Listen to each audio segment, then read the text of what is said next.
여러분 안녕하세요. 모모의 21세기 경제학입니다. 오늘 여러분께 드리고 싶은 질문이 하나 있습니다. 최근에 휴대폰 바꾸려고 대리점에 직접 들어가 본 적이 언제입니까? 한번 떠올려 보시죠. 명동, 강남역, 홍대 입구. 예전에는 주말만 되면 전단지 들고 호객하는 직원들로 북적였던 그 거리들 말입니다. 그런데 요즘 그 매장들 이상하리 많지 조용해졌다는 거 느끼셨습니까? 저도 얼마 전에 직접 확인해 봤습니다. 강남역 사거리 일대를 쭉 걸어봤는데요. 예전에 휴대폰 매장이었던 자리에 뭐가 들어와 있는지 아십니까? 치킨집입니다. 카페입니다. 심지어 임대 문의 번호만 덩그러니 붙어 있는 곳도 여럿이었습니다. 이게 단순히 경기가 안 좋아서 그런 걸까요? 물론 그것도 이유 중 하나입니다. 현재 한국은행 기준 금리가 연 2.5%입니다. 이게 무슨 뜻이냐면 돈값이 비싸졌다는 겁니다. 환율도 1,448원까지 출렁거리고 있습니다. 이런 상황에서 사람들은 어디부터 지출을 줄이기 시작할까요? 고정 지출입니다. 매달 빠져나가는 돈부터 칼같이 잘라내기 시작합니다. 그리고 그 최우선 순위가 바로 휴대폰 약정이라는 겁니다. 왜냐고요? 겉으로 보기엔 할부처럼 보이지만 실상은 2년짜리 자동 결제 족쇄니까요. 하지만 제가 오늘 말씀드리고 싶은 건 단순히 경기 탓이 아닙니다. 더 근본적인 구조 변화가 일어나고 있다는 겁니다. 그리고 그 변화의 핵심에는 소비자들의 생각의 전환이 있습니다. 과거를 한번 떠올려 보시죠. 휴대폰을 사러 매장에 갔습니다. 직원이 다가와서 뭐라고 합니까? 이 폰으로 하시면요 5만원짜리 요금제 2년 약정 조건으로 기계값 30만원 할인해드립니다. 100만원짜리 폰을 70만원에 사는 것처럼 느껴집니다. 이득 본 것 같습니다. 좋은 것 같습니다. 그런데 말입니다. 사람들이 이제 계산을 하기 시작했습니다. 5만원짜리 요금제를 2년 쓰면 얼마입니까? 120만원입니다. 거기에 할인받고 낸 기계값 70만원을 더하면 190만원입니다. 근데 잠깐, 그 100만원짜리 폰을 그냥 현금으로 샀으면 어땠을까요? 그리고 요금제는 월 2만원짜리 알뜰폰으로 갈아탔으면 100만원 더하기 48만원, 총 148만원입니다. 42만원 차이가 납니다. 이 간단한 계산을 이제 수백만 명이 하고 있다는 겁니다. 바로 여기서 핵심 개념 두 가지를 짚고 넘어가야 합니다. 첫 번째, 자급제 핸드폰입니다. 이건 약정 없이 현금으로 폰을 구매하는 방식입니다. 중요한 건 뭐냐면 특정 통신사 전용 폰이 아니라는 겁니다. 그러니까 SKT 유심을 넣어도 되고 KT 유심을 넣어도 되고 알뜰폰 유심을 넣어도 됩니다. 자유롭습니다. 두 번째, 알뜰폰입니다. 정식 명칭은 MVNO, 모바일 버추얼 네트워크 오퍼레이터입니다. 이게 뭐냐면 SKT, KT, LGU+, 이 세 회사의 통신망을 빌려서 서비스를 제공하는 업체들입니다. 망은 똑같이 쓰는데 요금은 훨씬 쌉니다. 왜 싸냐고요? 대리점 운영 안 합니다. 광고비 거의 안 씁니다. 고정비가 낮으니까 요금도 낮출 수 있는 겁니다. 자, 이 두 가지를 조합하면 네 가지 경우의 수가 나옵니다. 첫 번째, 전통 방식입니다. 약정으로 폰을 사고 통신 3사 요금제를 씁니다. 우리가 지금까지 해온 방식이죠. 두 번째, 약정으로 폰을 사고 알뜰폰을 쓴다? 이건 사실상 비현실적입니다. 왜냐하면 약정 할인을 받으려면 고가 요금제를 유지해야 하는 조건이 붙어 있거든요. 알뜰폰으로 갈아타는 순간 할인이 사라집니다. 세 번째, 자급제로 폰을 사고 통신 3사 요금제를 쓴다? 이것도 비효율적입니다. 목돈은 목돈대로 나가고 요금은 비싼 요금 그대로 내는 거니까요. 그리고 네 번째, 자급제로 폰을 사고 알뜰폰 요금제를 쓴다. 이게 바로 최적화 방식입니다. 실제로 계산해 볼까요? 자급제로 70만원에 폰을 삽니다. 월 2만원짜리 알뜰폰 요금제를 2년 씁니다. 총 118만원입니다. 반면에 7만원짜리 통신 3사 요금제를 2년 쓰면 168만원입니다. 50만원 차이가 납니다. 2년마다 50만원씩, 이걸 10년 하면 250만원입니다. 작은 돈이 아닙니다. 바로 이 50만원의 차이가 지금 번화가 대리점을 무너뜨리고 있는 겁니다. 자, 그러면 이런 질문이 떠오르실 겁니다. 이 계산 왜 이제야 하게 된 걸까? 예전 사람들은 바보였던 걸까? 아닙니다. 예전에는 이 계산을 할 수가 없었습니다. 정확히 말하면 계산에 필요한 정보 자체가 없었습니다. 경제학에서 이걸 정보 비대칭이라고 부릅니다. 쉽게 말하면 이런 겁니다. 판매자는 모든 걸 알고 있고 구매자는 아무것도 모르는 상태. 과거 휴대폰 시장이 딱 그랬습니다. 대리점 직원은 이 폰의 실제 원가가 얼마인지 알고 있었습니다. 보조금이 얼마나 붙는지 알고 있었습니다. 어떤 요금제가 마진이 높은지 알고 있었습니다. 전국 다른 매장에서는 얼마에 파는지도 알고 있었습니다. 그런데 소비자는요? 아무것도 몰랐습니다. 눈앞에 있는 직원이 이게 제일 좋은 조건입니다 라고 하면 믿을 수밖에 없었습니다. 다른 매장 가서 비교하려면 시간이 들고 발품이 들고 귀찮습니다. 경제학에서는 이걸 탐색 비용이라고 합니다. 이 탐색 비용이 높으면 높을수록 소비자는 불리한 거래를 받아들일 수밖에 없습니다. 그런데 말입니다. 인터넷이 이걸 완전히 뒤집어 버렸습니다. 지금 검색창에 갤럭시 S24 자급제 최저가라고 쳐보십시오. 0.3초 만에 전국 시세가 다 나옵니다. 쿠팡에서 얼마에 파는지, 네이버 쇼핑에서 얼마에 파는지, 심지어 중고나라에서 미개봉 제품이 얼마에 올라왔는지까지 다 보입니다. 유튜브에는 알뜰폰 3개월 실사용 후기라는 영상이 수백 개 있습니다. 커뮤니티에는 자급제대 약정 2년 총비용 계산기라는 게시글이 있습니다. 탐지용이 사실상 제로가 된 겁니다. 그리고 탐색 비용이 제로가 되는 순간 정보 비대칭은 붕괴합니다. 여기서 한 가지 더 중요한 변수가 있습니다. 바로 고금리입니다. 사람들이 왜 할부를 싫어하게 됐을까요? 단순히 이자가 붙어서? 그것도 있지만 더 중요한 건 2년이라는 시간입니다. 기준금리가 2.5%라는 건 뭘 의미합니까? 돈의 시간 가치가 올라갔다는 겁니다. 쉽게 말하면 지금 100만원과 2년 뒤 100만원의 가치가 확연히 다르다는 걸 사람들이 체감하기 시작했다는 거죠. 거기다 환율이 1448원까지 올랐습니다. 수입 물가가 오릅니다. 장바구니 물가가 오릅니다. 살림이 빡빡해집니다. 이런 상황에서 사람들이 뭘 먼저 자를까요? 고정지출입니다. 넷플릭스 해지합니다. 헬스장 끊습니다. 그리고 휴대폰 요금제 낮춥니다. 2년 약정이라는 건 결국 2년 동안 매달 일정 금액이 자동으로 빠져나간다는 뜻입니다. 고금리 시대에 이런 자동 결제 족쇄를 스스로 채우겠다는 사람이 줄어드는 건 너무나 당연한 결과입니다. 제가 실제 사례를 하나 들어보겠습니다. 32세 직장인 김자급 씨입니다. 가상의 인물이지만 주변에서 쉽게 찾을 수 있는 유형입니다. 김자급 씨는 세후 월급 300만 원을 받습니다. 매달 통신비로 7만 원씩 나갔습니다. 요금제 5만 5천 원에 기기 할부금 15,000원. 어느 날 유튜브에서 자급제 영상을 봤습니다. 계산기를 두드려 봤습니다. 그리고 결심했습니다. 약정이 끝나자마자 자급제 폰을 현금 70만 원에 샀습니다. 알뜰폰 요금제로 갈아탔습니다.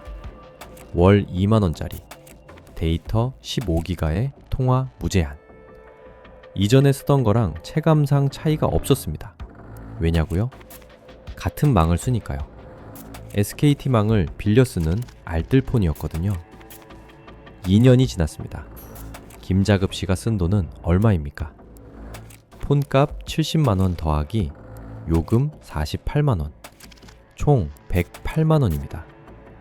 만약 예전처럼 약정을 유지했다면 168만 원이었을 겁니다. 50만 원을 아꼈습니다. 김자급 씨는 이 돈을 어디에 썼을까요? 코스피 4천 예백선 시대, 그는 이 돈을 인덱스 펀드에 넣었습니다. 반면에 계속 약정을 유지한 박약정 씨는요, 그냥 요금만 냈을 뿐입니다. 똑같은 2년을 보냈는데 한 사람은 50만 원이 불어나고 있고 한 사람은 50만 원이 통신사 매출로 들어갔습니다. 자, 이런 김자급 씨가 한 명이면 통신사 입장에서는 별 타격이 없습니다. 그런데 이런 사람이 10만 명이 되면 어떻게 될까요? 100만 명이 되면요? 알뜰폰 가입자 수를 한번 보시죠. 2020년 700만 명이었습니다. 2024년 1000만 명을 돌파했습니다. 전체 휴대폰 가입자의 15%를 넘어섰습니다. 4년 만에 300만 명이 늘어난 겁니다. 그리고 이 숫자는 지금도 계속 증가하고 있습니다. 이게 통신사에게 무슨 의미일까요?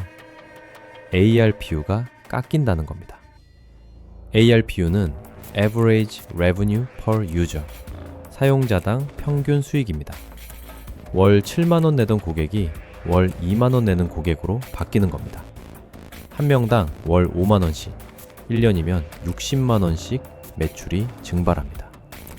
이런 고객이 300만 명이면 연간 1조 8천억 원입니다. 그리고 이 타격은 고스란히 대리점으로 전해집니다. 신규 가입자가 줄어듭니다. 번호 이동 고객이 줄어듭니다.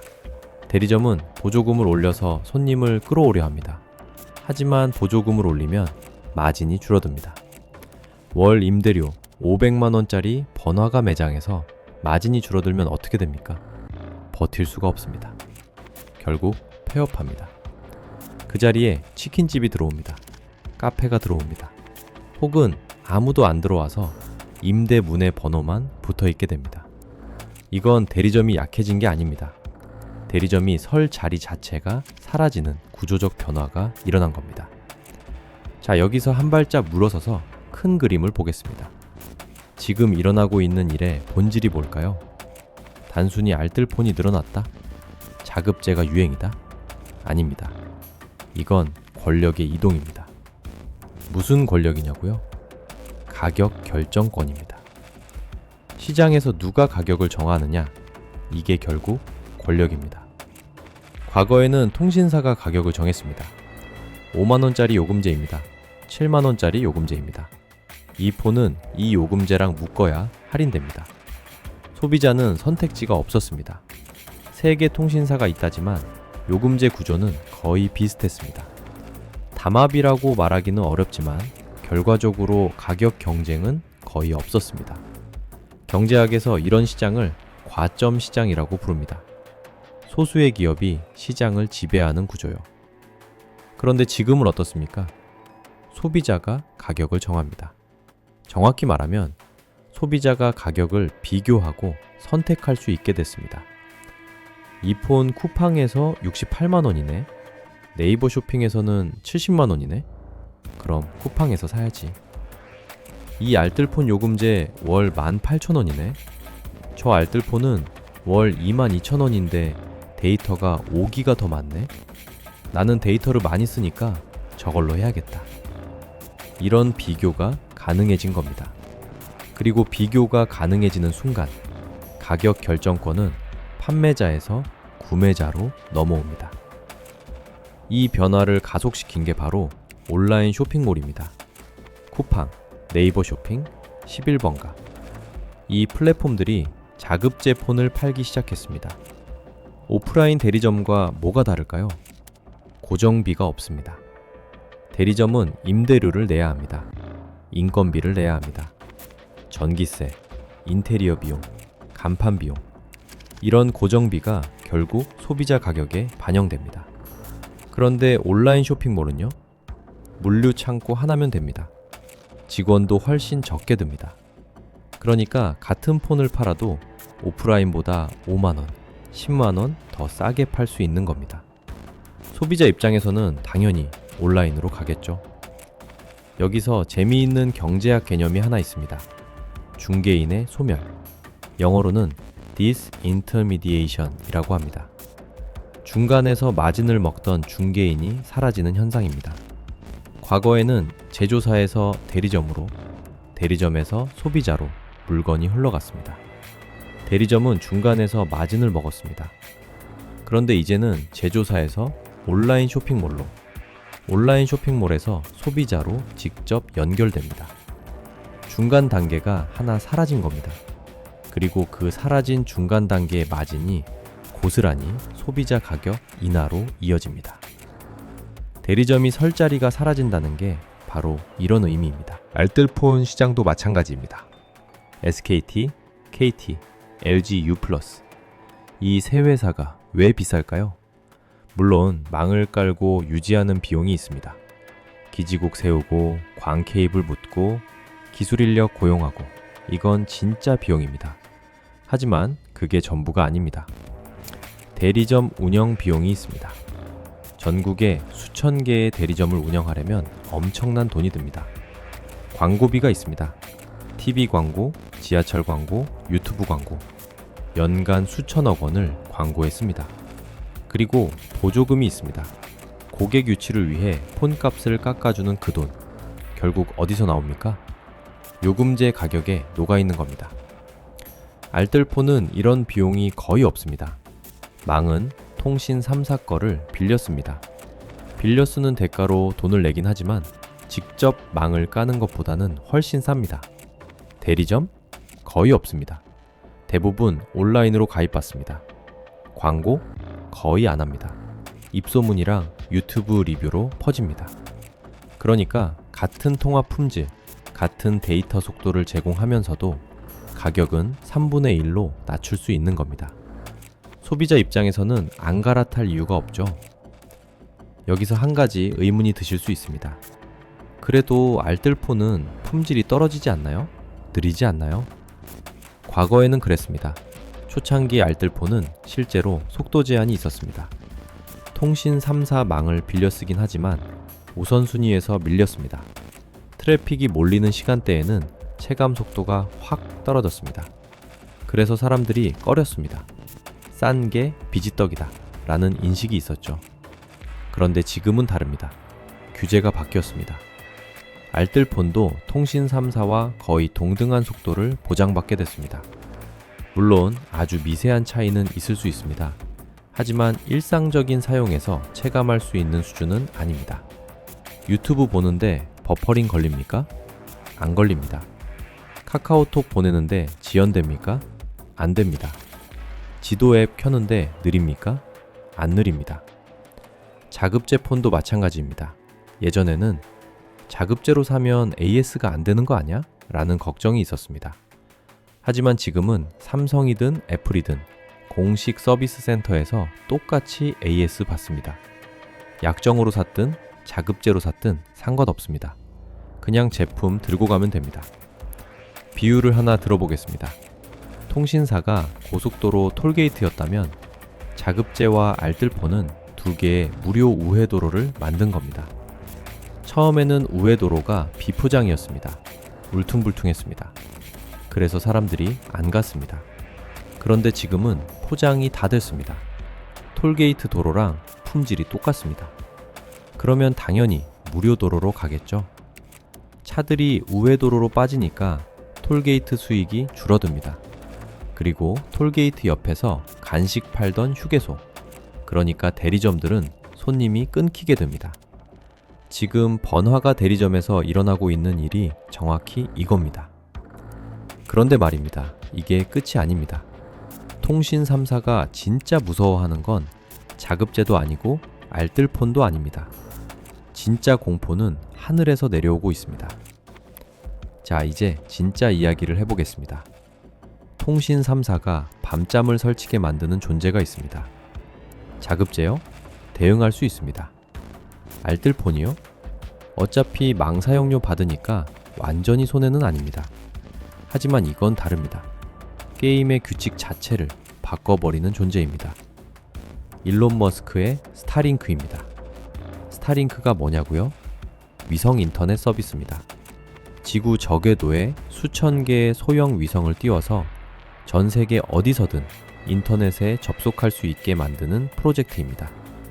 테슬라 만들고 스페이스X 만들고 트위터 인수한 그 일론 머스크가 하고 있는 사업입니다. 그게 휴대폰이랑 무슨 상관이야? 라고 생각하실 수 있습니다. 여기서 핵심 기술이 등장합니다. 다이렉트 투 셀입니다. 직역하면 휴대폰으로 직접 연결이라는 뜻입니다. 기존 위성통신은 특수한 장비가 필요했습니다. 접시 안테나 같은 거 보신 적 있으시죠? 그런 장비를 설치해야만 위성 신호를 받을 수 있었습니다. 그런데 다이렉트 투 셀은 다릅니다. 여러분이 지금 손에 들고 있는 그 스마트폰, 아무런 개조 없이 그대로 위성에서 신호를 받을 수 있게 만드는 기술입니다. 미국에서는 이미 시범 서비스가 시작됐습니다. T-모바일과 스타링크가 협력해서 서비스를 테스트하고 있습니다. 아직은 문자 메시지 정도만 되지만 기술은 계속 발전하고 있습니다. 음성 통화가 될 것이고 결국에는 데이터 통신까지 가능해질 겁니다. 이게 왜 통신사에게 공포냐고요?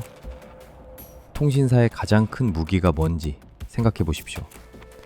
전국망 커버리지입니다. 우리는 전국 어디서나 터집니다. 이게 통신 3사가 내세우는 최대 강점입니다. 산골짜기에서도 터지고 지하철에서도 터지고 고속도로에서도 터집니다. 이걸 위해서 수십 년간 수십조 원을 투자했습니다. 기지국을 세우고 광 케이블을 묶고 중계기를 설치하고. 그런데 위성 통신이 보편화되면 어떻게 됩니까? 기지국이 필요 없어집니다. 생각해 보십시오. 위성은 하늘에 있습니다. 하늘에서 신호를 쏘면 산골짜기든 도시든 똑같이 커버됩니다.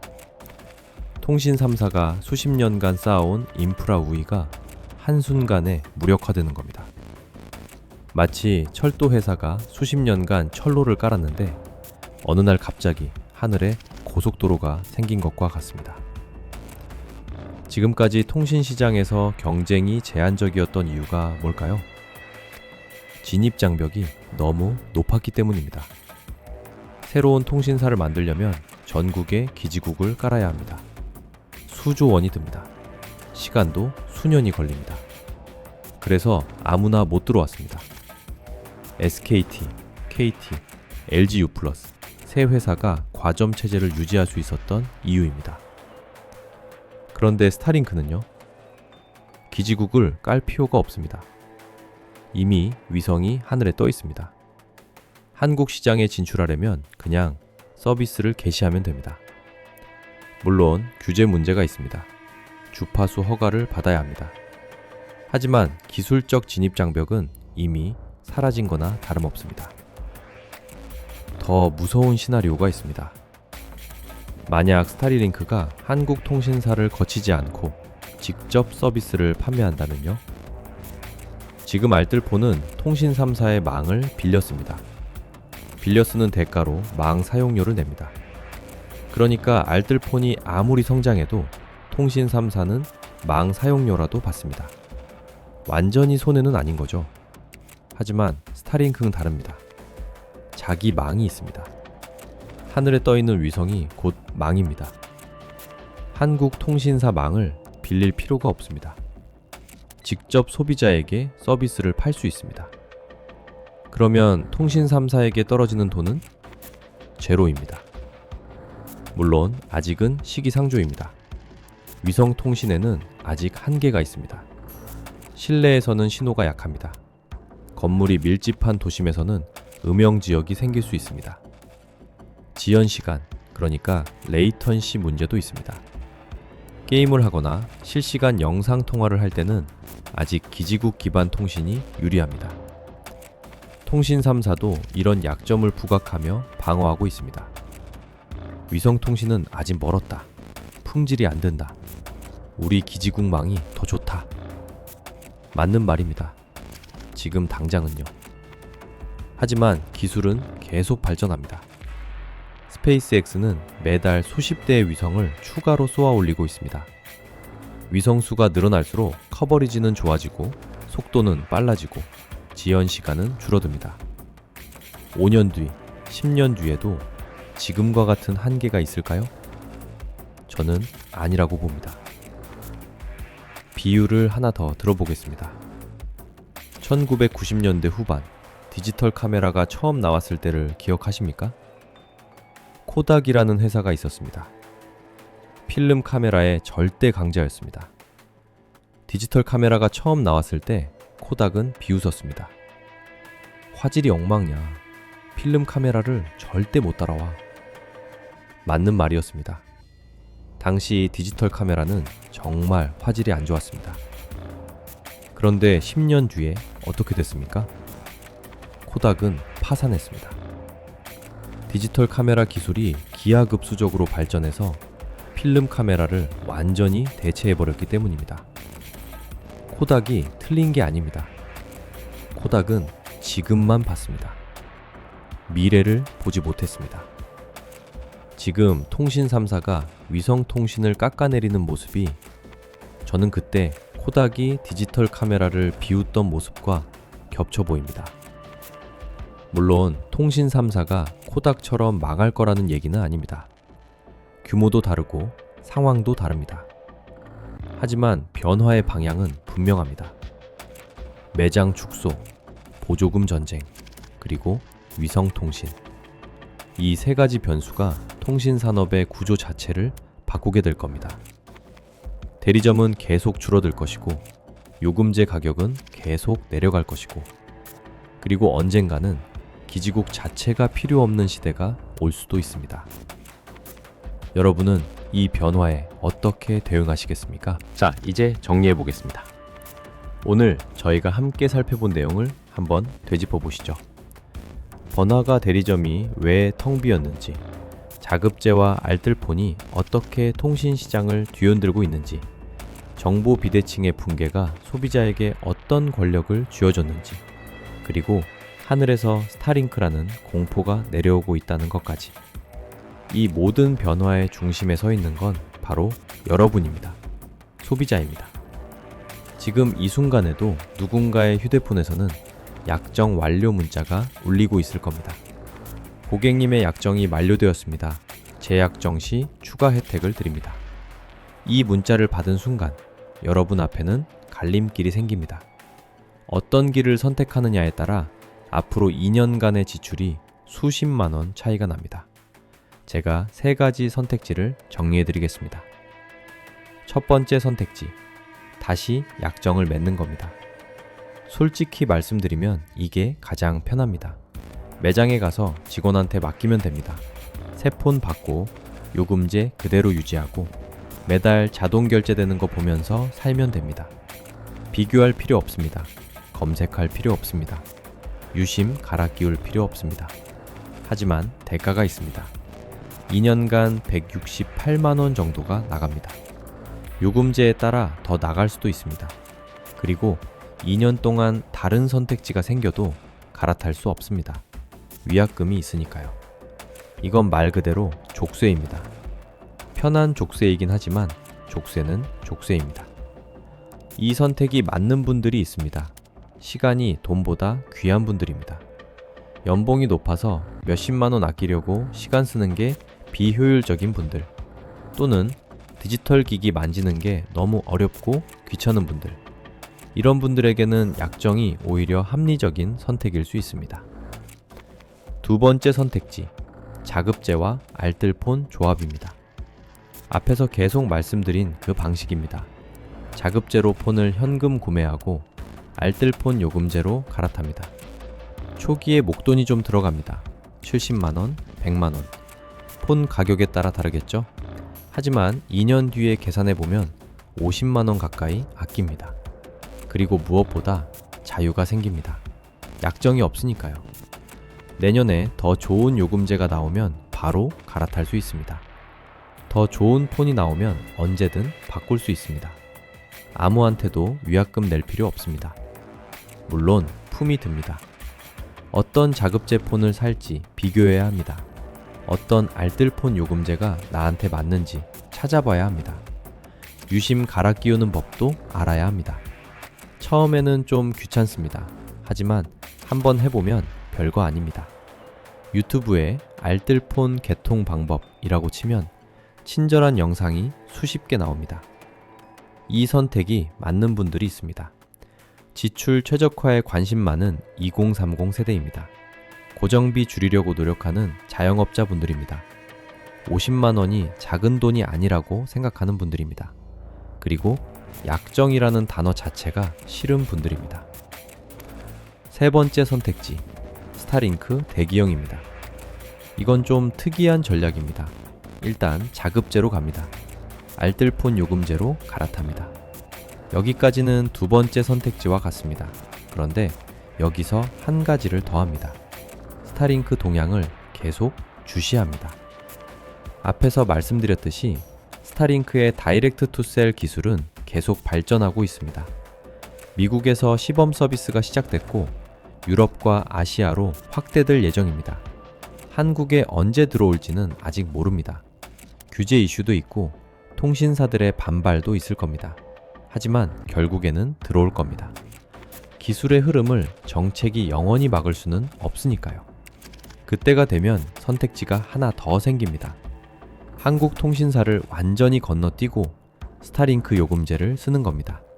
가격이 얼마가 될지는 아직 모릅니다. 하지만 경쟁이 생기면 가격은 내려갑니다.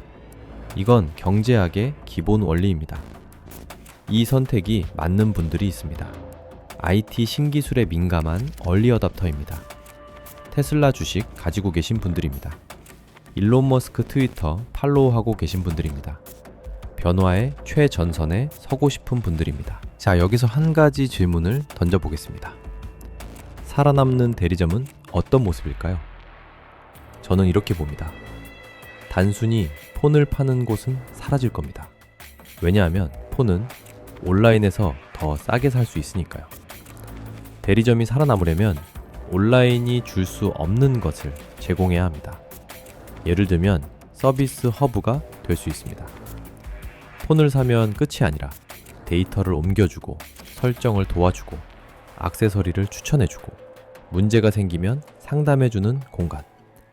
그러니까 제품 판매가 아니라 서비스 제공으로 수익 모델을 바꾸는 겁니다. 마치 자동차 딜러십이 차 판매만으로는 못 살고 정비와 보험과 금융 서비스로 돈을 버는 것처럼요. 이런 변화에 적응하는 대리점은 살아남을 겁니다. 그렇지 못한 대리점은 사라질 겁니다. 그리고 저는 2026년 말쯤이면 통신 대리점 폐업률이 30%를 넘어설 거라고 예측합니다. 마지막으로 여러분께 질문을 드리겠습니다. 그날이 왔을 때 여러분은 어디에 서 있겠습니까?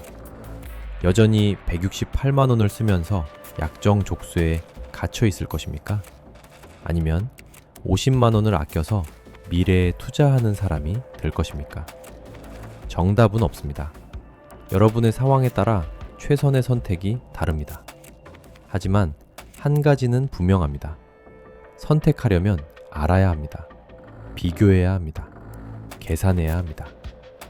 오늘 이 영상을 끝까지 보신 여러분은 이미 그 첫 번째 단계를 밟으셨습니다. 정보를 얻으셨습니다. 이제 남은 건 행동뿐입니다. 검색창을 열어보십시오. 자급제 폰 가격을 비교해 보십시오. 알뜰폰 요금제를 찾아보십시오. 계산기를 두드려 보십시오. 그 숫자가 여러분의 다음 2년을 결정할 겁니다. 오늘 영상은 여기까지입니다. 도움이 되셨다면 좋아요와 구독 부탁드리고요. 댓글로 여러분의 선택도 알려주세요. 자급제로 갈아타신 분들, 알뜰폰 추천해 주실 분들, 또는 나는 그래도 약정이 편해 라고 생각하시는 분들까지 다양한 의견 환영합니다. 모모의 21세기 경제학이었습니다. 다음 영상에서 뵙겠습니다.